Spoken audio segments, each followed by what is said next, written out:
Afternoon, everyone. It's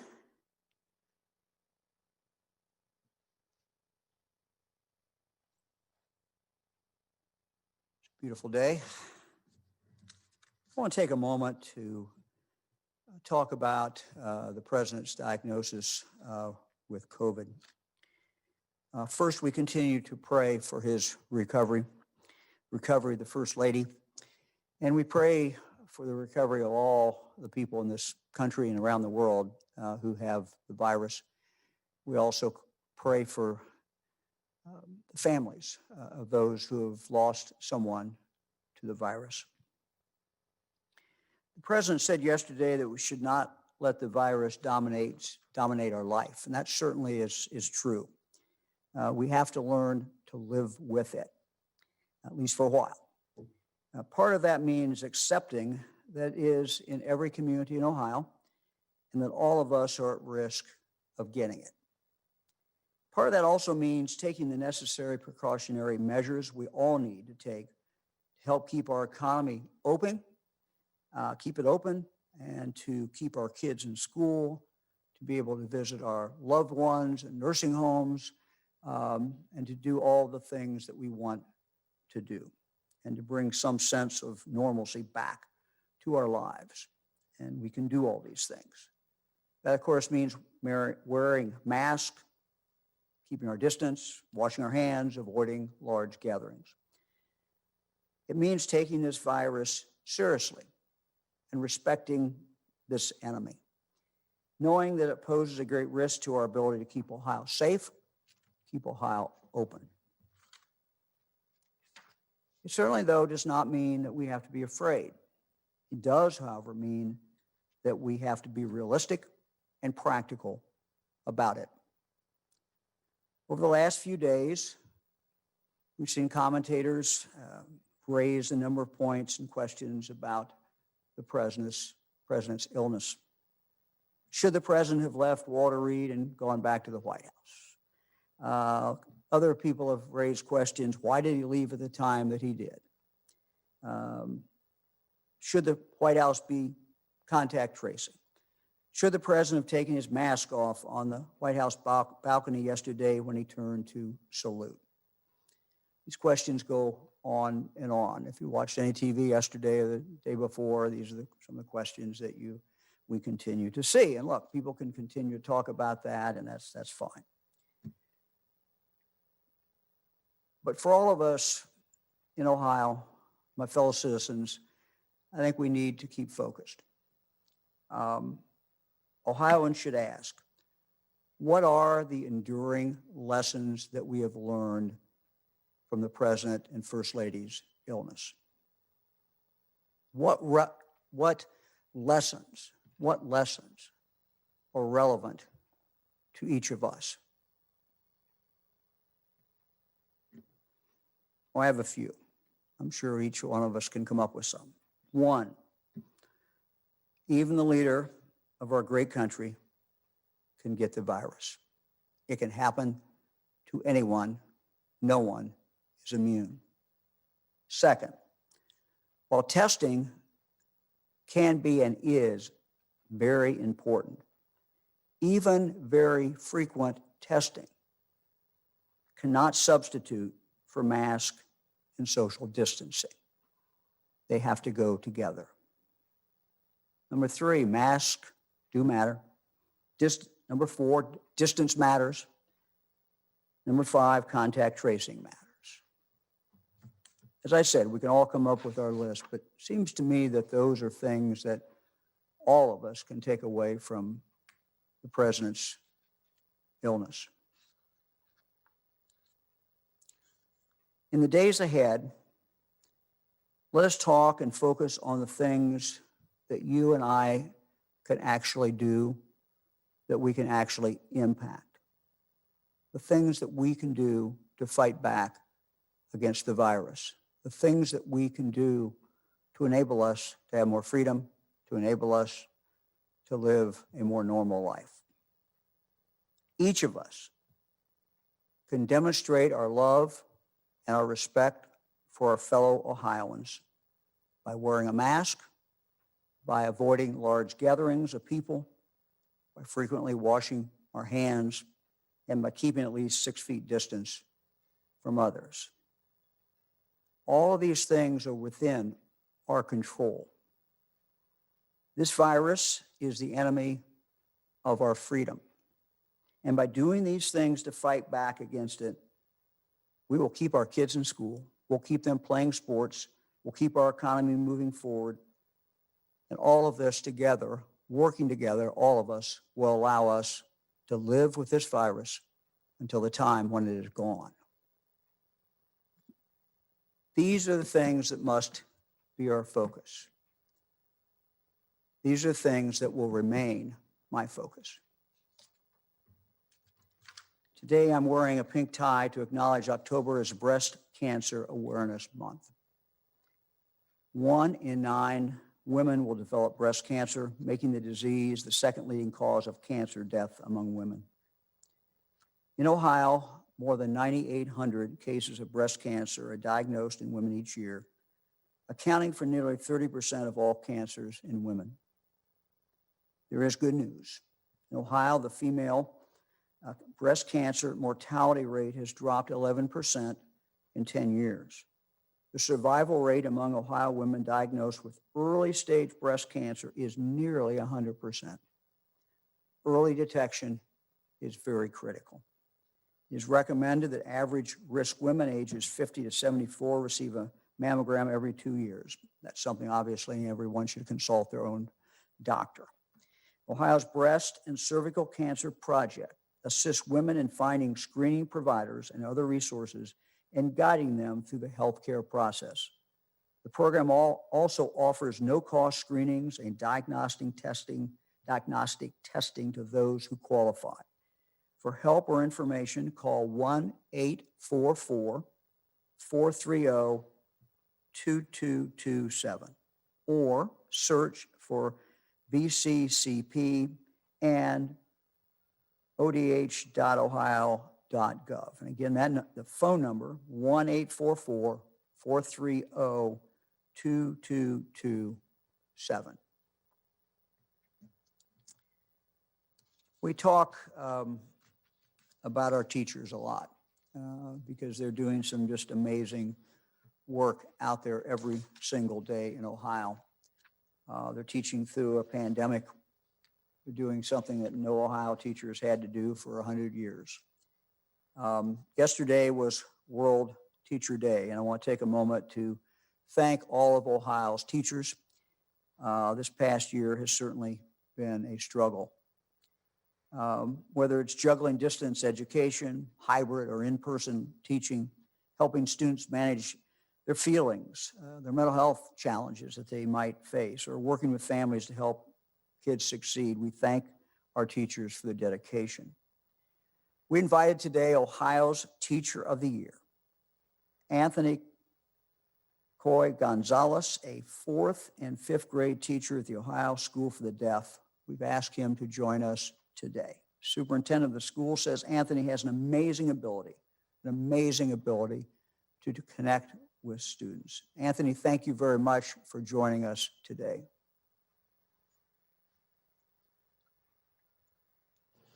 Good afternoon, Governor DeWine, and thank you very much for inviting me here this afternoon. My name is Anthony Coy Gonzalez, and I am a teacher at the Ohio School for the Deaf. As we have a certified deaf interpreter with us today, I will let her take over in native ASL, and I will use my voice. Thank you for providing this access for our deaf community, and I also want to thank you on behalf of my students for recognizing their hard work last year in one of your press conferences. Anthony, congratulations, being Teacher of the Year. We all congratulate you for your Good afternoon, dedication Governor DeWine. to young people. Tell us a little bit about what school looks like for your students this year.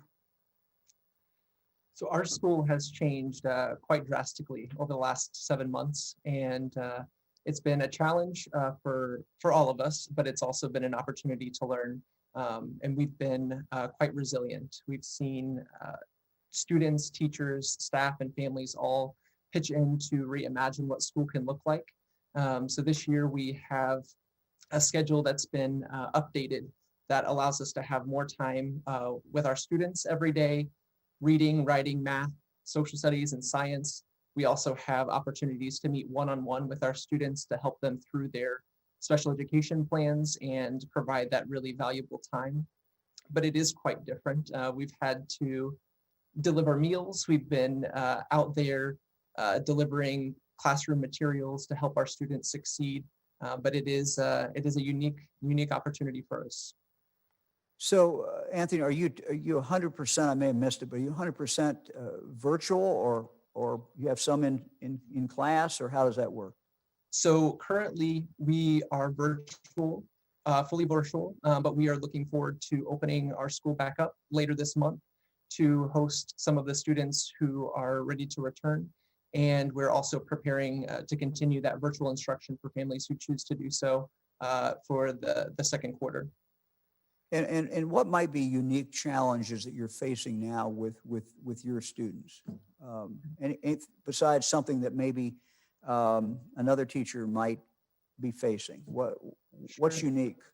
So our students the students that we serve are in our school use American Sign Language as their primary language, and so we are using technology that we received last year, thankfully right in time in March, to access that communication and be able to provide that direct instruction to students through the online learning. We also are looking to using masks when we return, and that's going to be an additional barrier that we are working through.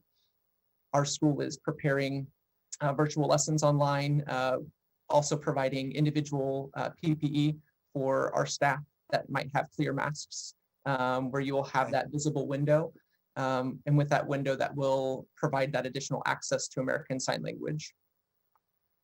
And so in that classroom, explain to me how this works. You were assigning for us at the beginning. And so somebody in your classroom, is that how they're getting your course generally from you? Yes, so typically every day I will be using sign language without the use of my voice in class.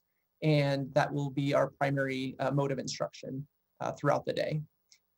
One of the challenges of being completely virtual since the pandemic has been not having those students that we've missed all this time, but also those students missing school and their teachers, and having that regular communication in our school for their access to language throughout the day.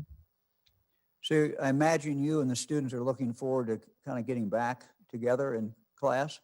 Absolutely, absolutely. I had the opportunity, and I know a lot of Ohio's teachers had the opportunity to drop off some supplies to their students over the summer, and that was magic. We miss them so much, and we can't wait for them to be back.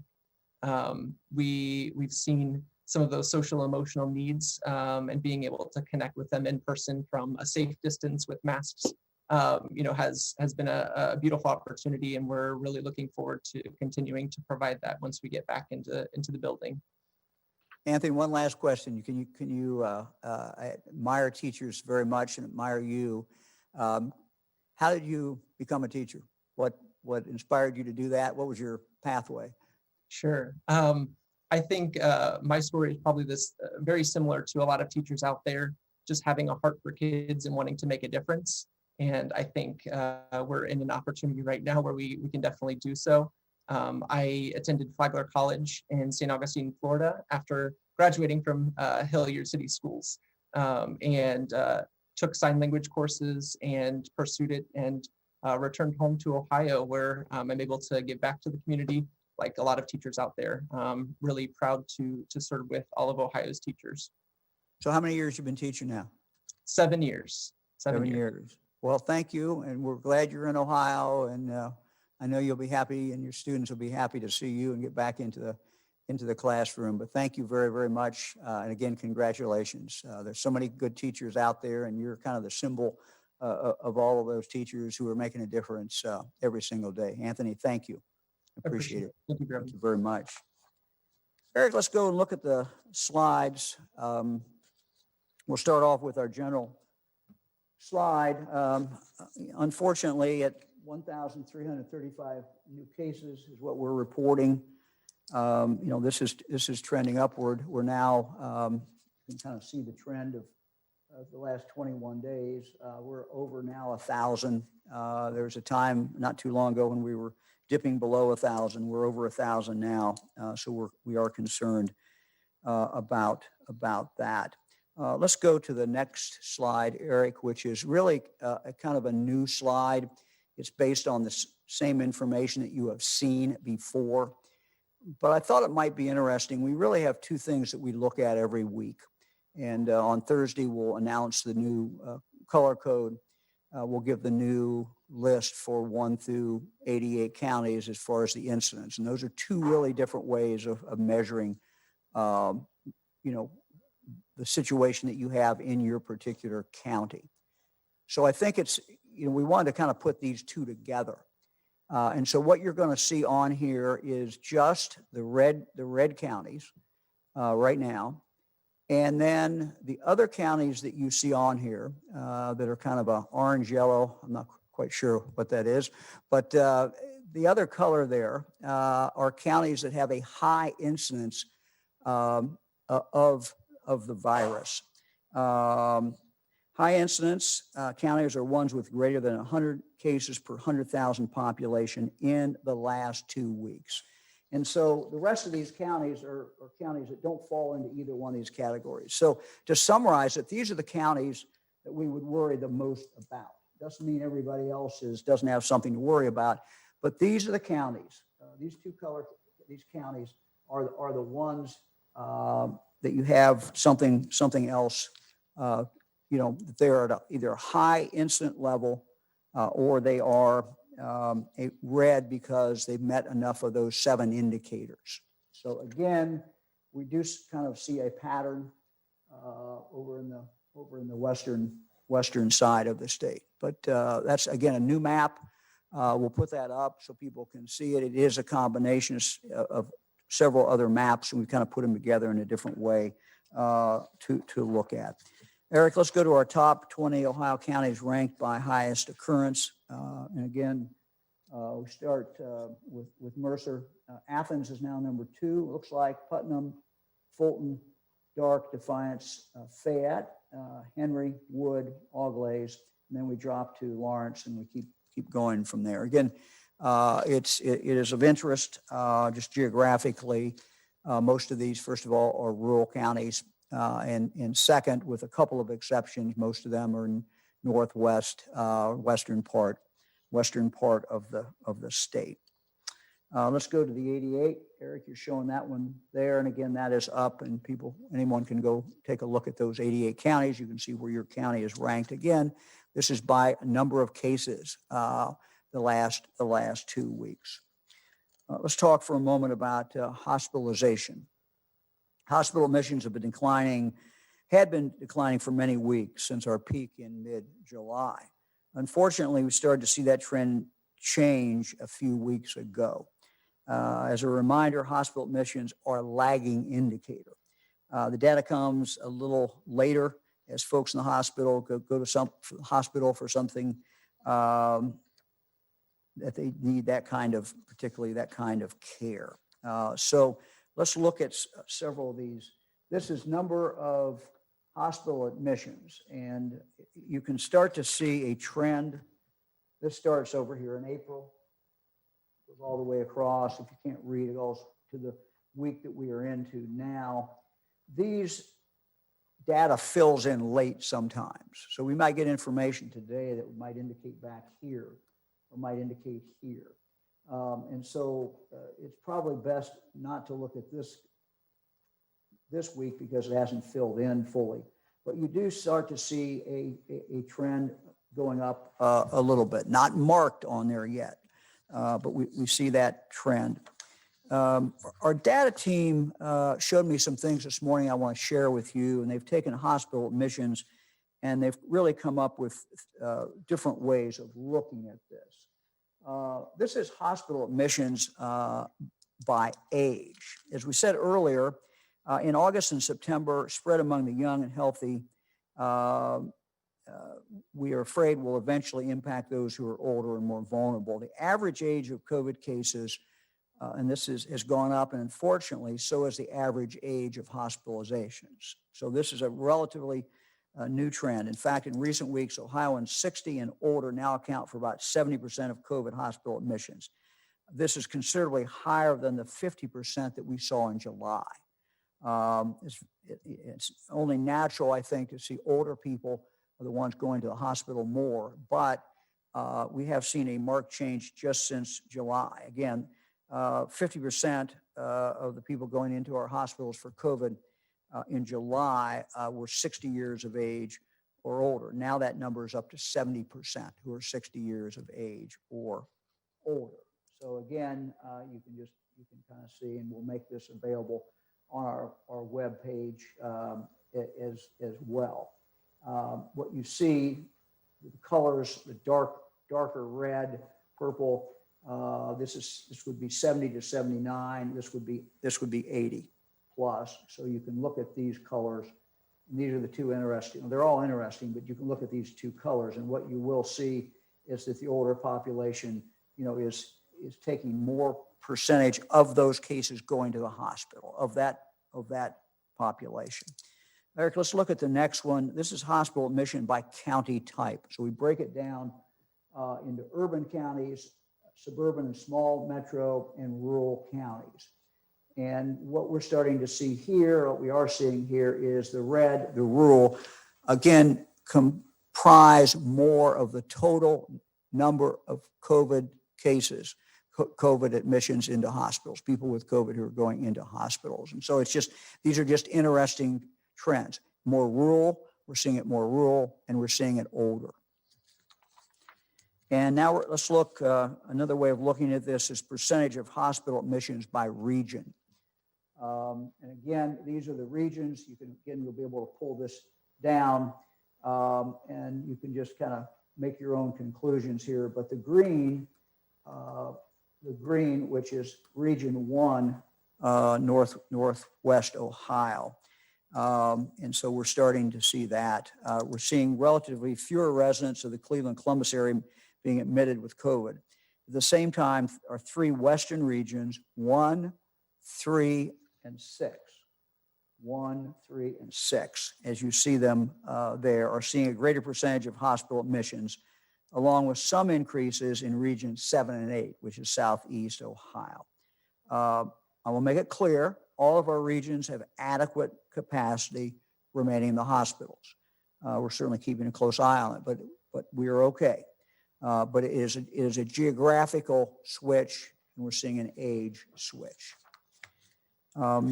Let me talk for a moment about something that's I've heard from a number of superintendents and health directors, and very, very concerned. And let me just say again, very impressed with what our teachers are doing, what our principals are doing, what our superintendents are doing. They're doing an absolutely phenomenal job trying to get as many of the kids back in school as they can. We've heard from many superintendents, though, about the number of students who are meeting the Centers for Disease Control and Prevention's definition of close contact and are being put into quarantine. In most cases, this is guidance from the CDC. So you might have a young person who is in class, let's say a high school student. It's determined that they have COVID. Then they go back and determine who they were seated within, a close distance, within 6 feet. And then the CDC guidelines talks about those individuals being quarantined. The CDC, and I'll just quote part of it, in the context of COVID-19, the definition of a close contact is someone who is within 6 feet of a person diagnosed with COVID-19 for a total of 15 minutes or more. I'll just go down a little bit. The determination of close contact should be made, this is what the CDC says, irrespective of whether the person with COVID-19 or the contact was wearing a mask. And so what people have said to us is, look, both people were wearing masks. Both students were wearing masks. They were within 6 feet, but they were both wearing masks. They were above 15 minutes, but they were both wearing masks. And what, shouldn't that count for something? So we're looking at this. Frankly, our health department and our health experts and others who we consult outside the health department are very reluctant to change this without data. So we're going to go out and try to get some data. And what we're going to do is to take the new tests, some of the new tests that are coming in from the White House that we expect to be here any day. We've asked Ohio State researchers to come up with a protocol. We're going to take 10 school districts or school buildings in the state. And what we're going to do is run a test, frankly, of those individuals who meet that criteria, who would normally have been quarantined. And we're going to follow them with very frequent strip tests, these new strip tests. So again, we'll have more details in the future. This is not the announcement of when we're going to start it, but I want to let everyone know that we are working on this. Frankly, we've seen a lot of gut-wrenching things and things that just, as a parent, bother me. Kids missing out on school, kids missing out on activities that they want to be involved in. But frankly, our medical experts do not feel that we can move off this without data. So what we're going to look at to see is, okay, let's follow these kids who had this exposure where both people had masks, they were within 6 feet of each other, and they were together for more than 15 minutes. And we're going to take some of those and follow them and just see what they do in fact develop. Do they in fact come down with the COVID or not, and what the percentages are, and see if the data can help inform us as how we move forward. Last week, I wanted to, we had invited Recovery Ohio Director Alicia Nelson. Alicia worked with me in the Attorney General's office. She heads up our anti-drug efforts, our recovery efforts in the state. And I wanted to invite her to join us today to talk about some of the things that we are seeing. And I know, Alicia, last month was Recovery Ohio month, but for you, for the departments, for every Ohioan, every month really is kind of recovery month. And so tell us a little bit about what you're seeing out there. I mean, we know that we're seeing an increase in mental health problems. We're seeing an increase in drug use, drug dependency. And so these are some of the things that have come along with the virus that, obviously cause us a great deal of concern. So Alicia, I'm going to turn it over to you and kind of tell us maybe what we're doing and what could be of help. Well, thank you, Governor. First, I want to echo what you said and thank everyone who participated last month in National Recovery Month. And I'm glad to also be here with you this week to kick off Mental Health Awareness Week and talk about what Ohio's been working on to support those with mental health and substance use disorders and their families. As you said, we have seen some increases that have concerned us. And what research has really told us is that at times of natural disaster or traumatic events, And in this case, in pandemic times, it has proven to be a time of increased anxiety and stress for those across the country. And it's been certainly true in Ohio. And what we're seeing is that, people who have never had to worry about mental health or other issues like stress and anxiety are starting to have feelings and symptoms of stress and anxiety.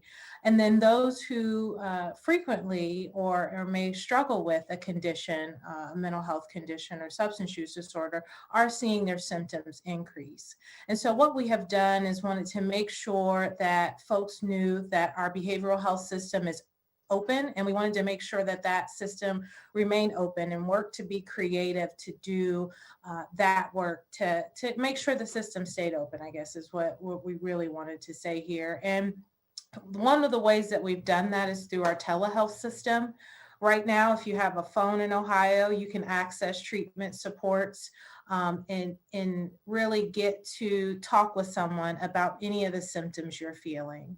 We also wanted to make sure that important medication-assisted treatment services through our opiate treatment programs remained available and have really allowed for take-home dosing. And it really expanded the use of naloxone as the third way to make sure that we're looking at opiate overdose deaths and overdoses and really combat those with any tool that we have in the toolbox. And naloxone is an important tool for that. So right now, if you're in our state, you can access naloxone by mail through our Ohio Department of Health or your local Department of Health's Project Down program, along with many other programs across the state. And we felt that that would be important as we move forward and continue to address this crisis together. So, Director, in regard to someone, let's say you have someone in your family who has an addiction problem, and you're concerned that they may have relapsed, or how should a person deal with that? Say they've got a brother, let's say they've got a son, daughter, or somebody in their mother, or somebody in their family. One of the best things that you can do is really talk to somebody about what you're experiencing and recognize that any differences that you see in your family members or even in yourself during these times, that you do have a support network in the state of Ohio that can help you. And one avenue to get support is the COVID care line that the Department of Mental Health and Addiction Services has set up. That tool is available 7 days a week, 24 hours a day. It's a toll-free call-in line. You can call and talk to somebody about what you're seeing, what you're experiencing, what you're feeling, and they can really help you navigate through that. And that number is 1-800-720-9616. Again, 1-800-720-9616. And if you don't catch it live here today, we have that up on the coronavirus website. So even though it says for COVID and it really, if I call there and I've got someone, I don't have a COVID problem, I've got a mental health problem, or I've got a drug addiction problem, whoever is on that other line will be able to help me or help my family and kind of maybe guide me to where I should go? Absolutely. It does not have to be COVID related. Anything that you're feeling regarding mental health or substance use disorders or stress and anxiety at this time, you can reach in that number and someone will be there to talk to you and point you in the right direction. Director, thank you very much. Appreciate it Thank you. for being on. As I do each Tuesday, I'm going to take a moment to talk about gun violence in this state. We should all be sick and tired of picking up the newspaper and seeing the things that we see literally every single day. Our fellow Ohioans injured or killed through senseless violence. Since I last talked about this a week ago, at least 42 more people in Ohio were shot. More than half of them, 23 men, women, children have died. Just this week, 23 lives cut short, 20 more families who are needlessly having to grieve. Tomorrow will mark 1 year since Senator Matt Dolan and I announced legislation to help local law enforcement, to help prosecutors, to help judges get tougher on those relatively small number of criminals who are responsible for most gun crimes. Convicted felons, convicted of a crime of violence, who illegally have guns. This legislation is still pending in front of the legislature. I again would ask the legislature to take action. Eric, let's look at some headlines. In the past week,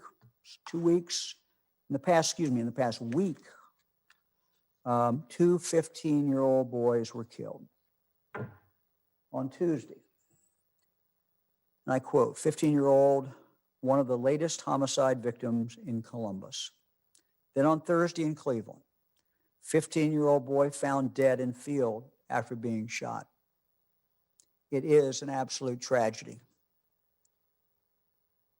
On Friday, this headline, 12-year-old boy shot in the face in Cleveland's Ohio City neighborhood. And Willowick police officer at home recovering after being shot during a traffic stop. Child that we were talking about survived, as did the Willowick police officer who was shot in the chest during a traffic stop. Reports say his bulletproof vest may have been what saved his life. Also Friday, headline, 25-year-old man fatally shot during fight at bar on Akron's east side, 2 in critical condition. Let's talk a little bit more about this case. According to reports, one person was shot and killed. One person was shot and critically injured, and a third person was critically injured when she was hit by a car fleeing the scene. The alleged gunman was arrested a short time later. According to public records, this suspect is a convicted felon prohibited from having a gun. In fact, the suspect was caught illegally carrying a gun in the past and was sent back to prison, but for only 6 months. The reality is, oftentimes, convicted felons caught illegally carrying guns don't go to jail or don't go to prison very long. We have to change that. We need to give our judges, we need to give our prosecutors, we need to give our police more flexibility. Get this relatively small number of violent repeat offenders off our streets. The legislation we announced last October would give judges the authority to sentence a convicted felon to up to 8 years in prison the first time they're caught illegally possessing a gun. Up to the judge, but we give them that discretion. The possible sentence goes up to 11 years if they're caught with a gun again after that. This legislation is necessary. It will, in fact, save lives. I again ask the General Assembly to work with us. Take this measure, which we know, absolutely know, might not save every life, but it will save lives. There's no doubt about it. Let me talk briefly, and then we'll go to the Lieutenant Governor. The ongoing pandemic has impacted so many people and hurt so many people, just besides those who have gotten sick. We have Ohioans who are struggling to pay their rent, their mortgage, water and sewer, utility bills.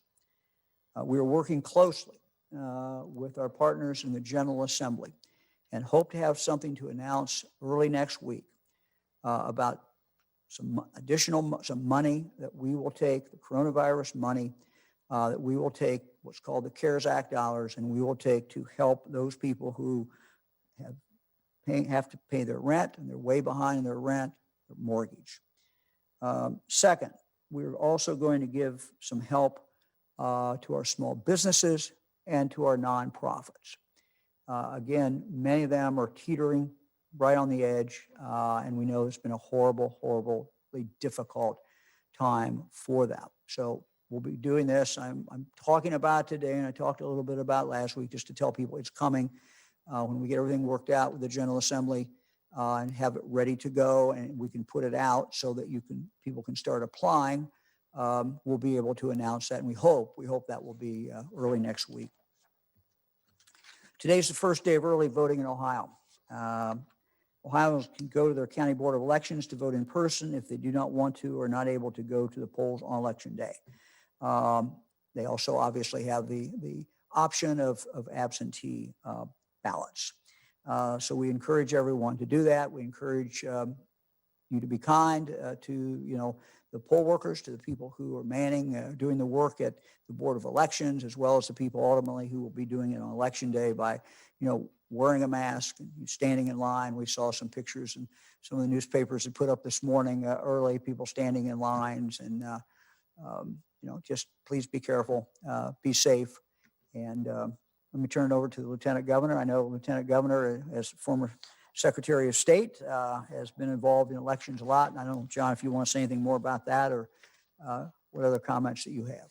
Yeah, thanks, Governor. Old habits die hard. I would like to say I was looking at some of the video showing people standing in line, and you remember, you don't have to stand in line in Ohio. There's still plenty of time to request an absentee ballot. You can fill that ballot out, and you can either mail it back in, or you could drop it off at the drop box at that local Board of Elections. So that same place that you would be standing in line, you can just request your absentee ballot, fill it out, and just physically drop it off there at that Board of Elections, so that you don't have to stand in a line. Just one convenience that the Ohio system of elections allows you, that just a reminder that you can take advantage of. Appreciate, Governor, the acknowledgement of the work that's being done to pull together some of the efforts around small business. I would like to talk about the economy today, both in terms of how we're recovering from both a health and an economic point of view. We all know that Ohio is home of a lot of great research. We have wonderful colleges and universities that do a lot of wonderful things in the area of innovation. But when we got here, one of the things the Innovate Ohio team was looking at, that you charged us with, Governor, is to find out maybe why some of that great intellectual property in our colleges and universities was not being commercialized, why we weren't developing enough small businesses as a result of that, which we know create jobs and help bolster our economy. What we found when we looked at that was that it was a little bureaucratic getting that intellectual property out of the university system, both from a standpoint of contract negotiations and just speed to market. It was slow. It was not very entrepreneurial. It was not functioning at the speed of business. So the Innovate Ohio team partnered with the Ohio Department of Ohio Department of Higher Education and the Inter-University Council, who was just instrumental in this, at looking how we could change it to create less friction, save time and money, and move more intellectual property into the marketplace. And that's when we created the Ohio IP Promise. The IP Promise included 14 public universities and 2 privates, Case, Western University, and the University of Dayton. And the IP Promise was a uniform, transparent way of taking this intellectual property and moving it into the marketplace, into commercialization, and really to take these great innovations on our campuses and helping improve people's lives. And after this 1-year anniversary, I wanted to give a little report on where we stand. I had some great conversations with some of these universities to talk about their successes. Had a wonderful one last week with David Adams, who's UC's, the University of Cincinnati's Chief Innovation Officer and the head of the UC Research Institute. After the completion of the Ohio IP Promise, he noted that last year, University of Cincinnati had a 400% increase in the number of startups that were spun out of UC intellectual property. And this year alone, they have a 1,000% increase. Amazing work going on at the University of Cincinnati in becoming more entrepreneurial. Additionally, at Ohio University, the AEIOU Scientific has developed technology that recently won a NASA iTech Ignite the Night pitch competition that helps, and their technology helps predict bone weakness in a non-invasive manner. That's obviously important for NASA, but just think of the geriatric and other health implications that this potentially has, health value that this has coming out of that research. I will also note something that happened at the University of Dayton Research Institute as a result of the Ohio IP Promise, and that was the development of X-rays to diagnose COVID-19. And they used the principles outlined in the Ohio IP Promise to get that to market in just 2.5 days, to commercialize that in just 2.5 days, to get it licensed and it's now licensed and generating revenue for the university and is being used to diagnose COVID cases through X-rays. Ohio State, the Ohio State University has more than 100 active startup companies in their portfolio, many of them using the Ohio IP Promise to move forward with this. So I want to thank the Ohio Department of Higher Education, the tech transfer offices at these universities, and the Inter-University Council. And note that today we will be announcing 3 areas of collaboration for the IP Promise commercialization efforts. First, there will be a statewide inter-institutional agreement, and these will allow more than 2 institutions to jointly own an invention and to work together to commercialize it. These agreements define the responsibilities for marketing, licensing, and the proportional costs and the royalties. And it's just a new tool that we have to promote collaboration on universities. We're also going to gather, in the second component of this, gather statewide collection of institutional entrepreneurial resources. A lot of things out there for professors and researchers to use in the entrepreneurial space that they maybe didn't know exists. We're going to help make sure they know how to contact, how they can use that information. And then third, establish agreements among the inter-university council members to use a consistent non-financial starting of terms for these agreements. As a measurement of the IP Promise success, we're going to use 5 benchmarks: the number of invention disclosures, the number of technologies licensed, the number of startups launched, the total number of portfolio funding, and the net promoter score as a measure of stakeholder satisfaction. The bottom line is that we're trying to take the power of innovation and research on our university campuses, improve people's lives with it, make it easier for entrepreneurs and businesses to commercialize this, and hopefully light a fire under our state's economy with the great talent and research that's happening in our colleges and universities. 5 or 10 years from now, there's going to be a great business that we're all proud of in Ohio that is the result of the intellectual property that's sitting on the shelf somewhere right now at one of our colleges and universities that we're going to get off the shelf, turn it in development, and move it into becoming one of these great business startups in our state. That's what this is all about. And we're excited about step 2 of the Ohio IP Promise. I've also talked about in my role here on these news conferences about how businesses are helping us during this COVID time period to help contribute to the health and the health of our state and also grow the economy at the same time. We announced a little while ago that Jobs Ohio and DSA, Jobs Ohio is going to have some revitalization grants for Appalachia, that the Development Services Agency had some grants for PPE. We are announcing today that, or want to highlight today during Manufacturing Month, that there's a company in Jackson County in Southeast Ohio, in the heart of Appalachia, Phoenix Quality Manufacturing, that's announced that with these grants, they're going to start manufacturing N95 masks in Jackson County. It'll create approximately 40 jobs. They're going to convert 23,000 square feet of former manufacturing facility for elemental products. They're going to use this now to produce N95 masks, and this will serve customers in the region, across the region of our country, statewide, and ultimately we hope nationally and internationally. And I just want to thank the collaboration of the private-public collaboration of Jobs Ohio, the Ohio Development Services Agency, the Ohio Valley Regional Development Commission, Appalachian Growth Capital, and Jackson County Job and Family Services for helping get this started. This is what we said.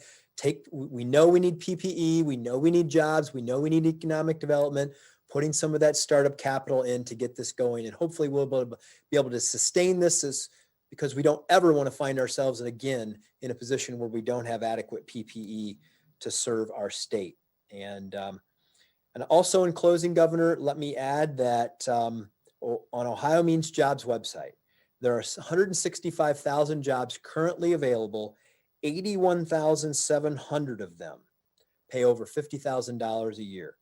And I just remind people of that. You may be struggling. You may have lost your job in one industry that's been devastated by the coronavirus pandemic, but there are a lot of others that are flourishing during this time frame. We need to get you connected with those. We have the training programs available also on that site. And the employers of our state have done a great job at creating safe environments for employees to go to work. So use Ohio Means Jobs as a resource for you to help you get your career restarted as we begin to move forward, living with the coronavirus in our lives and doing so successfully. Thanks, Governor. John, that's so very, very important. It's also really exciting about the N95 mask going to be made in Jackson, Ohio. We love it. This is something that's we've worked on a long time. A lot of people have worked on to get that done. And, we talked about one of the enduring lessons of this coronavirus is that never, ever again do we want to be in a position where we have to import all our personal protection equipment. We don't want to do that. And so making N95 masks in Ohio is a great thing. Ready to go to questions. First question today, Governor, is from Shane Stegmiller at Hannah News Service. Thank you, Governor, for taking my question. Sure. Could you talk about the decision to allow the Browns and maybe the Bengals to raise their spectator capacity? And where are you at on raising the capacity at other sports and entertainment venues? And also, can you talk about the discussions on lifting the 10 p.m. alcohol sales restrictions as well? Sure. We've made no decision yet on the 10 p.m. alcohol. Certainly under consideration.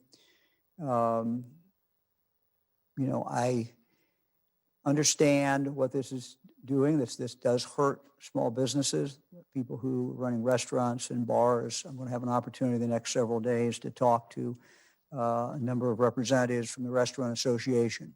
We're trying to balance that. We also are hearing from some of our mayors, one mayor who's for it, but we have most of the other mayors that are talking to us are saying, they do not want to see that done. And so we're trying to balance, that whole issue of safety at the same time, protecting our small businesses. Both of these things are important. And so, that's what we're trying to balance. As far as the Bengals and the Browns, we started by the first games at 6,000 people.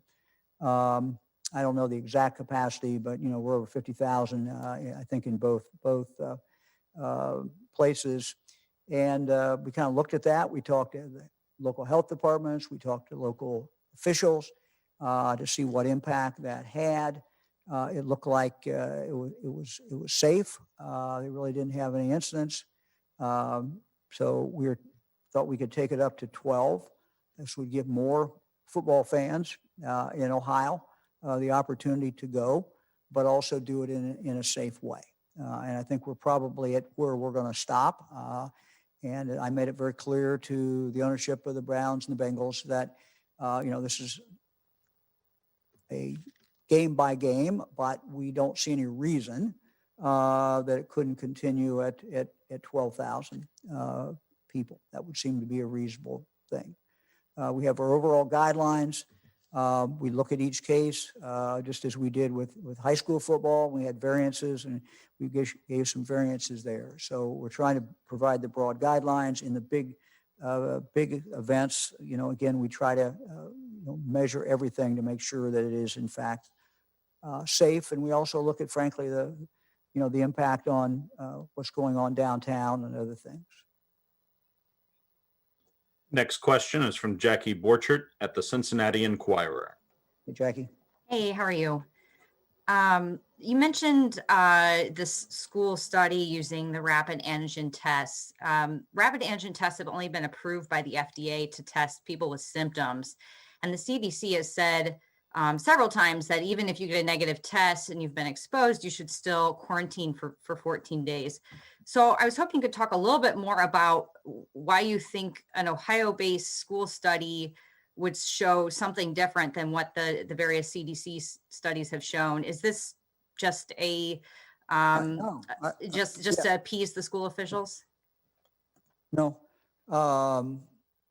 Look, we don't want to move away from CDC unless there's some data that shows that we are safe in moving away from CDC. You know, getting a study in Ohio schools that is spread out among different demographics will provide us with more information. It does not mean there'll be a decision to move. It doesn't mean anything. It simply means we're trying to get some additional information. We are looking at how to use these tests. As you know, Ohio will be receiving about 128,000 of these tests, we believe, every 7 to 10 days. And we continue to work on how we're going to deploy them to save lives, how we're going to deploy them to allow Ohioans to do more things and try to do more things safely.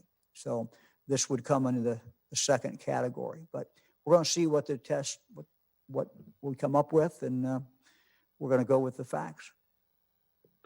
Next question is from Sean Lanier at WCMH in Columbus.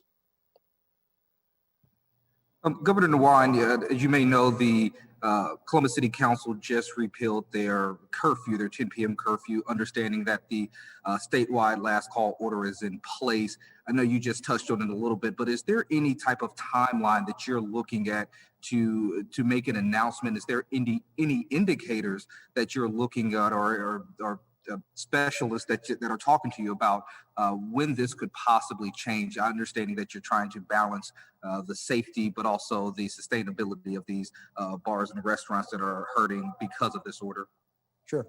Mayor Ginther and I talk at least twice a week, usually 4 or 5 times a week. And, you know, he knows that we're looking at this. He's very aware of the fact that we are looking at this. You know, he's expressed his opinion that he hopes we don't change it. We have Mayor Cranley in Cincinnati who wants us to change it. So we take all the information and we try to balance these things. Want to keep our economy going, want to protect our small business, but at the same time, you know, we're watching the numbers, watching what's happening, and trying to, you know, keep Ohio from spiking up, flaring up. So it's no different than many of the other decisions we make, frankly. There's no easy answer, and there's no perfect answer. And there's usually 2 answers that neither one are perfect. And, you know, both are kind of, in one sense, one's try to figure out which is the worst alternative. So we're looking at these things, and we're trying to weigh this out. Next question is from Andrew Welsh Huggins at the Associated Press. Happy birthday, Andrew. I hear it might be your birthday today. Hi, Governor. It is. Thank you very much. I really appreciate that. I just had 2 quick questions following up on the small business renter mortgage aid package that you're working on that you mentioned earlier.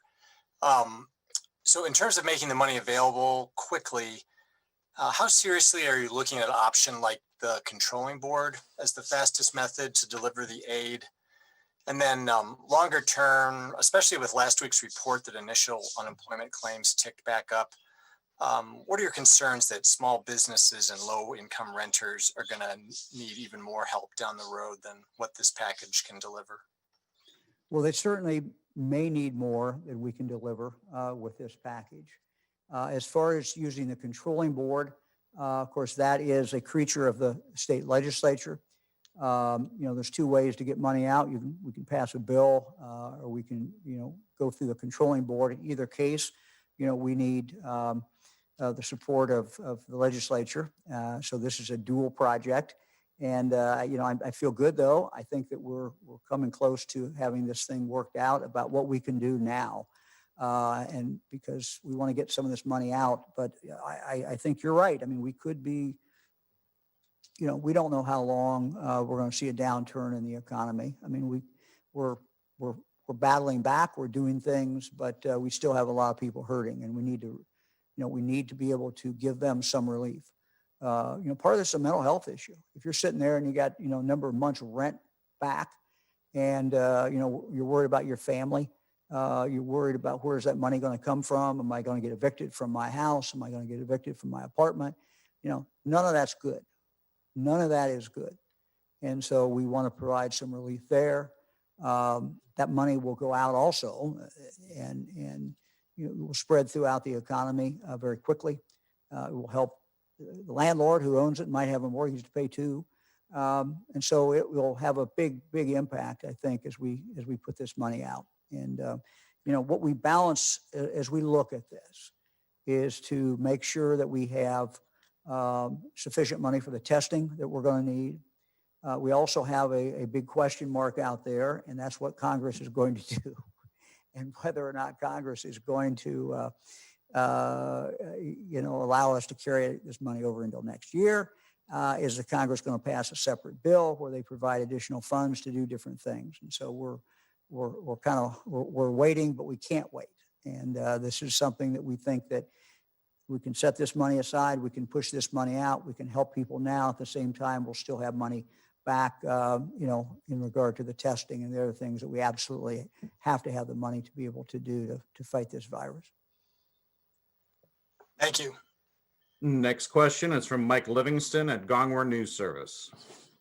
Hi, Governor. Mike. Regarding your Strong Ohio proposal, obviously the lame duck session is quickly approaching. If this does not pass this GA, what's your plan? Do you bring it back next year? Do you maybe try to narrow the scope to make it an easier lift? Thanks. Mike, I'm an eternal optimist, and I'm not going to talk about what happens if we don't get it passed. We're gonna stay on this, and we look forward to a lame duck session where we can do some of these things. Next question is from Jeff Reddick at WSYX in Columbus. Good afternoon, Governor. You touched on the president's remarks. Much has been made of the fact that he said we shouldn't be afraid of the virus, and how his condition improved. He also received an experimental cocktail of drugs not widely available. And I'm just curious what your efforts or the health department's efforts are to improve treatments in Ohio such that they might be more in line with the great care the president received at some point in the future? Well, I think we all want the president to have the best care that was possible. We would want that for our president. As far as getting drugs, getting care to people who have COVID, this is an area, frankly, where I think we've seen some significant increase in the ability to care for patients. Still have people dying. We still have people going to the hospital, but there are more tools available today. There's more knowledge available in regard to the doctors. This is an area where I take no credit. This is what doctors have done. This is what the medical community has done. This is what the researchers have done. So when we're talking about getting drugs, more drugs to individuals, more therapeutic, more ability to deal with people, how you treat someone with COVID, that's out of my league. I take no credit for it, but we are going up and we're moving in the right direction, not just in Ohio, but as a country. We have some of the world's most premier medical institutions in the state of Ohio and some of the most amazing doctors and researchers. So we are contributing in Ohio, not me, but we're contributing to this knowledge base that exists around this very, very dangerous virus. And that will continue, and we'll continue to move forward on that. Governor, if I could add one thing, well, as the governor stated, we're not the doctors, but what we do is we do respond when Ohio's doctors ask us to. When they've needed contacts with the FDA to help speed up the process for convalescent plasma treatments and other things that they've asked us to do, we've engaged with our medical community to provide the support and the help that we can to help them do what they think is best. So we've been taking our cues from the medical leaders, and we have great hospitals and institutions in this state, and we have responded by reaching out to try to get those clearances for those experimental treatments as quickly as we can to serve the people of Ohio. Next question is from Alex Ebert at Bloomberg. Good afternoon, Governor. Thanks for this opportunity. Hey, Alex. On Sunday, in an interview, you said that President Trump's administration was not helping state officials with contact tracing after the Cleveland debate last week. Can you clarify if that is still the case? And if they are helping, what are they doing to do contact tracing following the debate? Thank you. Yeah, I think what I said, or what I meant to say, was I was not aware of that going on.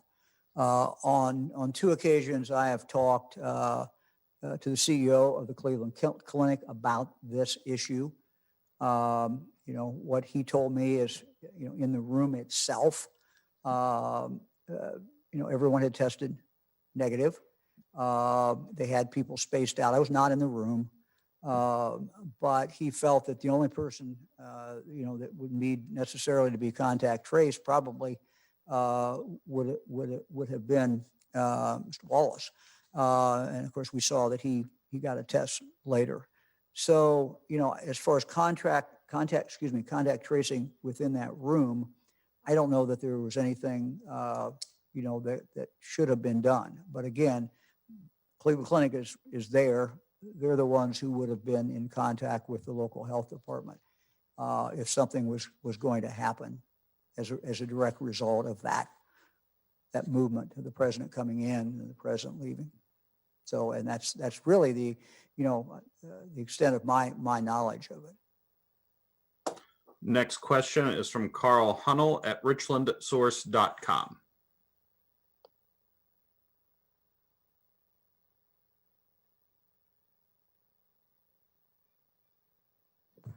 Oh, sorry. Good afternoon, Governor. Hey, Carl.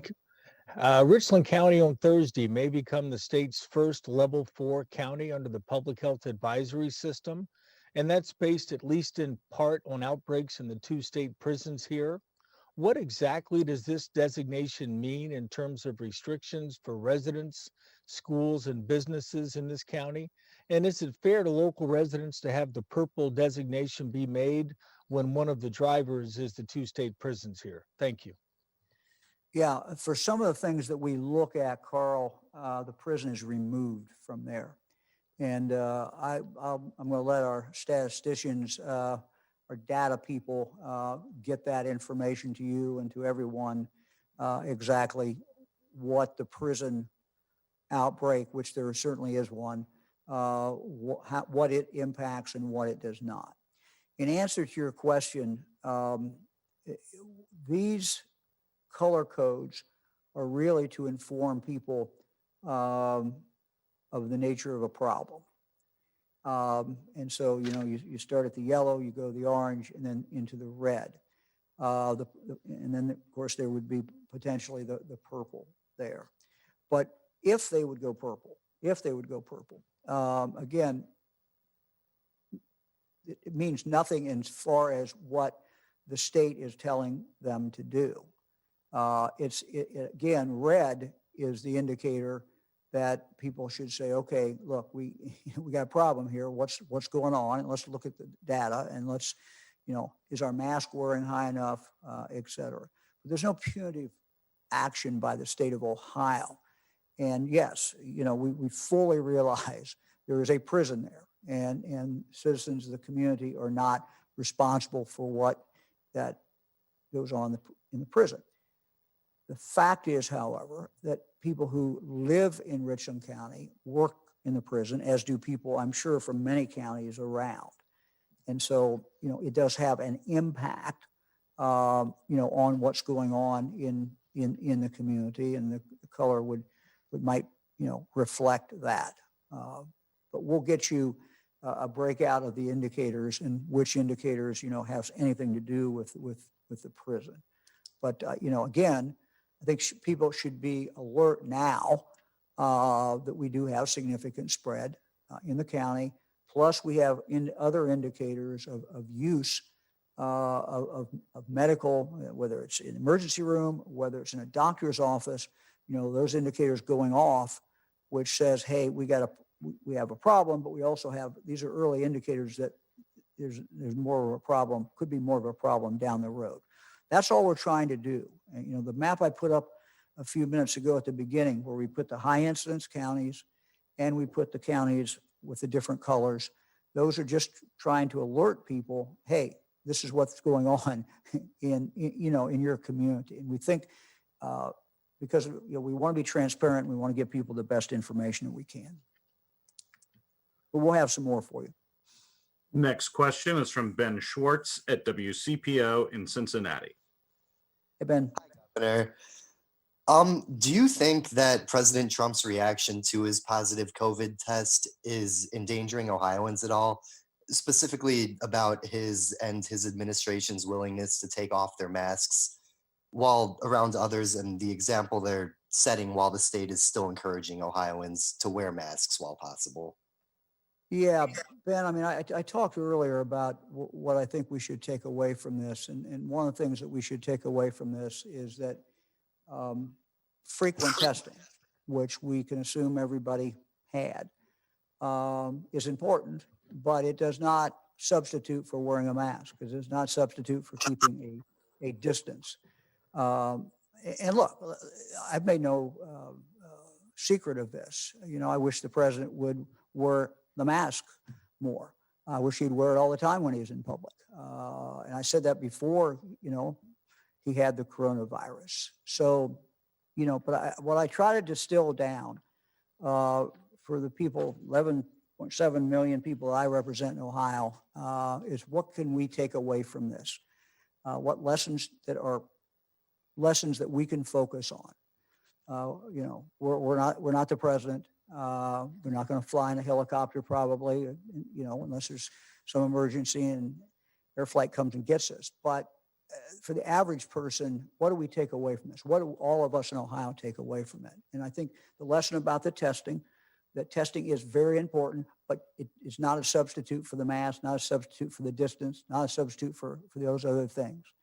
And we just should have I think a renewed sense that we can live with this, but we got to be tough, we got to be strong, and we got to be resilient. And part of that is wearing a mask. So there's some lessons from what happened with the president, and we should learn from some of these things. Next question is from Laura Hancock at cleveland.com. Good afternoon, Governor. Laura. Hi, I'm circling back to the Cleveland Browns spectator decision. The owners and upper management of the Browns had requested you guys increase it from a range between around 11,000 to around 16,000 spectators. What was the science that made you guys settle at 12,000?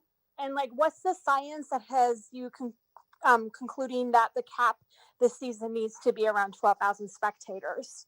I'm sorry, I missed the last sentence. Give me the last sentence again. What is the science that has you guys concluding that you need to cap the spectators at 12,000 this season? Yeah, part of this is an art. Part of this is an art as well as a science. But we try to go by the science, and the science is pretty basic. The science is outside is generally better than inside, not always. Certainly, as we found out in the Rose Garden, doesn't guarantee you're going to be safe, but it's better than certainly being inside. Distance is important, and the ability to wear a mask, and the team requiring, and the people who run the game, run the stadium, requiring people to keep their mask on. These were all things that were important. And so what we wanted to do with both the Browns and Bengals is start with 6,000. As you saw, if you watched any of these games on TV, they're pretty spread out. It's 6,000. And we wanted to try that and see, okay, how's that going to work? How's the flow into the game going to work? How's the use of restrooms going to work? And the health departments of both those cities were there and were able to observe that. The mayors and their health departments, we were able to contact them. So we started with 6,000. It just, we felt fairly safe with that. And we figured that doubling that, spreading it out all over the stadium would still allow enough room. Could it have been 13,000? Could have been 11,000? Yeah, it's we kind of looked at what we had at 6,000, felt very comfortable with that, feel comfortable at doubling it. That's probably about as far as we're going to go. Again, we have an obligation to provide a safe environment for people who go in there. They're going to be there a long time. These games last 3 hours, sometimes a little longer. So people get there half an hour before the game. They're going to be there maybe up to close to 4 hours. So it's a long time to be in your seat. And so the proximity is certainly there. So you want to keep people spread out. But there's no magic about 12. It just seemed to be the right place to come out, knowing and following the basic health guidelines that we've been hearing and talking about. Next question is from Jim Oddie at WHIO in Dayton. Hey, Jim. Hey, Governor. Given the fact that the president now says don't fear the COVID, and you're now saying, well, continue with caution. I'm talking about now about upcoming events. Trick or treat is the next one coming. What are you recommending to parents?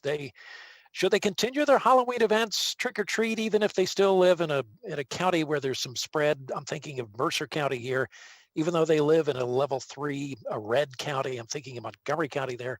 What are you telling parents now, or trying to make sense of this? Look, Jim, whatever you're doing, looking at how widespread spread is of COVID in your county matters.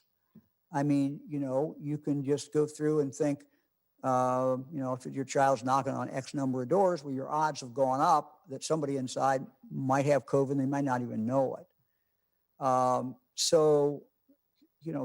We try to help families make these decisions based upon, is it your county high incidence? How high is that? Is it a red county? And to look at these things. That's just, it's one piece of information. But there's so many other variables. Could you go with your young child and trick or treat if you're exceedingly careful? I think it depends on how many ghosts and goblins are running around that neighborhood. The more, and you're bumping into more people, it's kind of, not what you want to see. So I think, spreading the kids out. And I'm not recommending that people do it or don't do it. I just think this is a parent decision, but we have an obligation to inform parents of the best available information. And so, we remain concerned, about close contact with other kids, close contact with that person at that door.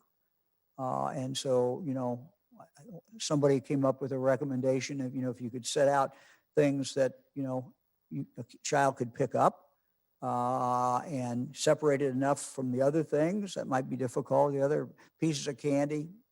These are all things that people can work on, and people are very creative at Halloween, and, they can put some of that creativity towards trying to keep the kids safe who go.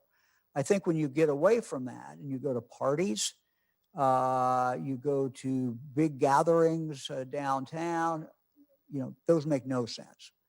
Those just don't make any sense. And I think for the normal classic trick-or-treating, I think we leave this up to parents. We leave this up to communities. They should be informed by what is going on out there and in their particular county. Next question is from Andy Chow at Ohio Public Radio and Television. Andy. Hi, Governor. Jumping off on sort of Jeff's question and the idea of learning lessons from the president's diagnosis, and I think you might have said this, and I just kind of want to be clear.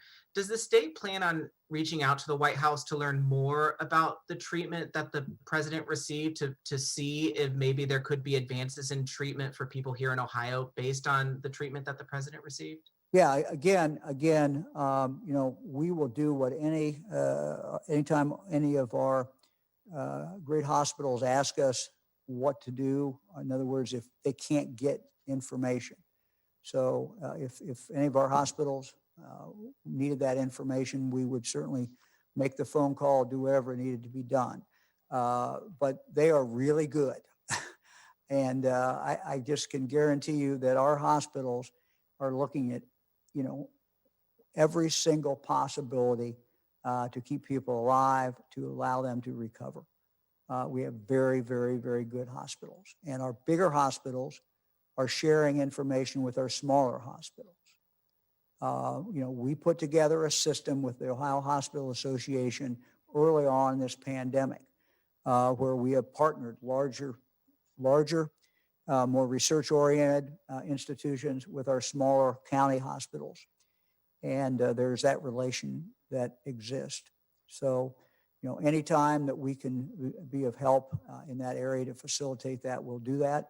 And as a result of your question, I certainly will call some of our contacts at some of our major hospitals and see if there's anything that we can do. But knowing them, they're way up on it.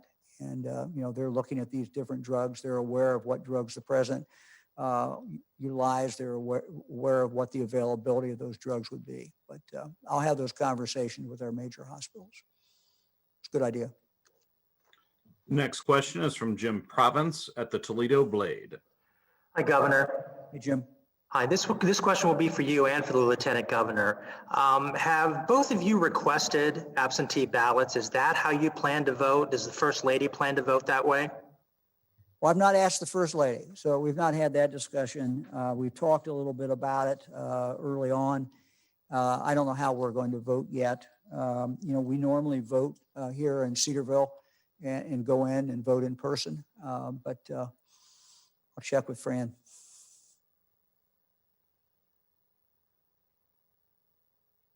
I don't know if John's on there or not. I've voted throughout the years. I've voted everywhere. I voted early in person. I voted by mail and voted in person on election day. As of right now, I intend to vote in person on election day. Wearing my mask and joining my wife, and we'll go and we'll vote. Next question is from Jack Windsor at WMFD in Mansfield. Hey, Jack. Hi, Governor. Hello, sir. Two quick scenarios with the same fundamental question. Today, a female student would have been the first golfer from Eastern Pike High to ever compete in the district tournament, but because she was named as a contact in a COVID case, the Ohio Department of Health wouldn't let her play, despite her not being sick and despite pleas from the Pike County Health District. As Carl Hunnell mentioned, Richland County may go purple on Thursday, despite 0.2% of the population being infected. In July, you said the advisory system was made for local leaders to make decisions, and it appears that's also what you said today. So, Governor, why was the high school golfer denied the chance to play if the local officials are allowed to make the decisions? And what can you be more specific about what powers elected officials have regarding schools, businesses, and other measures here in Richland County? Well, as far as Richland County, I think I answered that with the other question. Again, going purple, has no consequences or sanctions from the state of Ohio. And that's the same way with being red. Let me talk about the student golfer, but I want to talk about all student athletes. There's been a lot of things throughout this pandemic that has been very sad, caused me a lot of anguish, but it's not about me. It's about what these kids are going through. I talked earlier about nursing homes, where we had to shut the nursing homes down as far as visitors. We did it to keep people safe, but we also, what happened was that people got, weren't able to see their loved ones, and with horror, many times very difficult consequences. And I've heard directly from people who've lost a parent and who felt their parent died because no one could go visit the parent. we've heard, I've talked with superintendents. We've got a lot of emails from superintendents who talk about, CDC guidelines, which are the state guidelines, which are followed by local health departments, and saying, can't we change those? What do you do about the student, who is sitting by another student and they're within 6 feet, they're close because the school is back in, you can't spread them out anymore. And one student comes down and you got a confirmed case of the virus. And then people who have been around that student that day, who've been around them for more than 15 minutes, you end up being quarantined. So we've really been looking at this. Our health advisors, not just in the health department, but our main doctors around the state are very reluctant, frankly, to change that guidance unless there's some data that indicates that, that spread with two people having a mask on 3 feet apart or 4 feet or 5 feet or whatever it is, that the incidence of spread is very, very, very low. And if it's not very low, then there's a feeling that we should not change that. And so my heart goes out to the student who you're talking about. It goes out to, runners who can't run, football players who can't play football, soccer players who can't play, volleyball players. Goes out to a student who's in drama, a student who is wants to do something else and they can't do it, or just a student who can't go to school. But those are the generally accepted best practices, guidelines. And what we're trying to do with the study that I talked about is to figure out, hey, is there a way we can lessen those? Is there a way that we can get real data, look at it in Ohio from a representative sample of students who have been exposed within that 6 feet over 15 minutes, and track them and have them take 3 tests a week or whatever the experts tell us, and be regularly tested and follow that and come up with some data that may be able to allow us to change this. We started this, as you recall, with many people saying, I want to have my kids personally in school. I don't want them to be remote. So we let schools make that decision. We let parents make that decision, which is the right thing to do, we thought. We still do. Same way as sports. We said, let them go play. But we also said, we're going to have to follow basic health guidelines. And these are the basic health guidelines that we're going to have to follow. So it's a tough situation for her. I'm very, very sorry for her. I know that doesn't help her a bit, but I'm very sorry for her. I think if this was my child, how upset I would be, and I understand that. But we've got to try to keep people safe. At the same time, we're trying to get as many kids out playing sports and going to school as we can. I think that's the last question. We'll look forward to seeing you all on Thursday. Thank you very much.